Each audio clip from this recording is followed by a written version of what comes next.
Le Grand Matin Sud Radio, 7h-9h, Jean-Jacques Bourdin. Il est 8h25, Benjamin Glaise. Benjamin, on en parle. Alors écoutez bien cette information parce que je suis persuadé que ça va vous faire réagir. Benjamin, on vous écoute.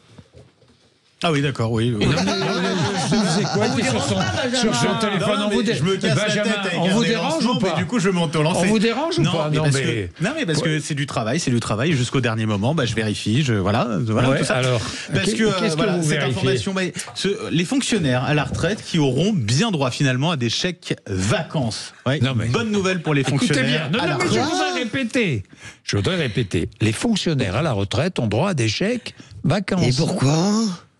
Parce que c'est comme ça. Vous savez pourquoi?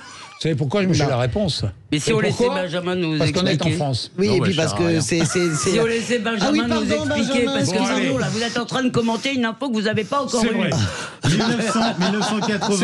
1982, le ministère du Temps Libre qui avait instauré cela pour favoriser les départs en vacances. Voilà, vous savez tout.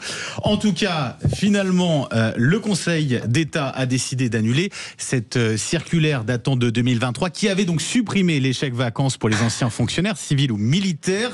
L'objectif à l'époque, en 2023, c'était de faire des économies. 6 millions d'euros en 2024, 9 millions en 2025. Ce sont des syndicats, 6 au total, qui avaient décidé de saisir le Conseil d'État. La plus haute juridiction administrative leur a donc donné raison cette semaine et elle a motivé sa décision.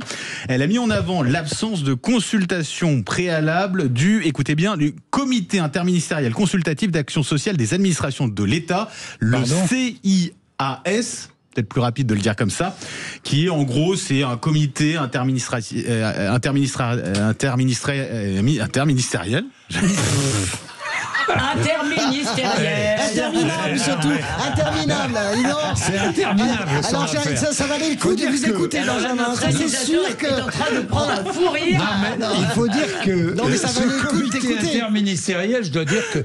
Rappelez-nous ce comité interministériel. Le comité interministériel consultatif d'action sociale des administrations sociales. D'action sociale des... Des administrations sociales. Je croirais vraiment dans Courteline. C'est un comité consultatif. Ça dépend, tu vois. Comité consultatif, vous l'aurez compris, avec des représentants de l'administration, des représentants des syndicats. Vous avez cherché longtemps pour le comprendre parce que vraiment, ça vient pas tout de suite tout seul.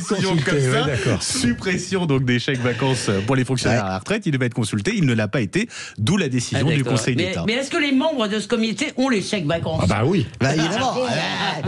Non mais ça paraît Moi, vous insensé. Non savez mais ce que ceci j'entends, étant, je laisse la parole à Françoise parce que je vais m'énerver. Non, mais moi aussi, là, quand même, je vais vraiment m'énerver. Honnêtement, vous imaginez le signal que ça envoie? Tout le monde rame, galère pour finir les fins de mois, pour payer sa facture d'électricité.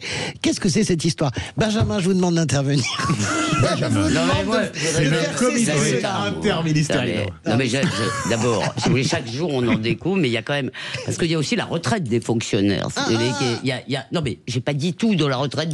Je veux dire, je veux pas leur enlever toute leur retraite. Non. Je dis les différences, quand même, à un moment où les différences de salaire, en réalité, sont beaucoup moins fortes. Avant, il y avait une très grosse différence. Tu étais fonctionnaire, tu avais contre la sécurité, etc. Tu avais un salaire un peu plus bas. Aujourd'hui, les salaires sont tellement bas dans le privé, ils ont tellement stagné que la différence ne justifie plus tout cela. Donc, si vous voulez dresser toute la France contre ces fonctionnaires, il faut continuer avec ces petites choses. Oui, mais ça, c'est. Non, mais je suis d'accord.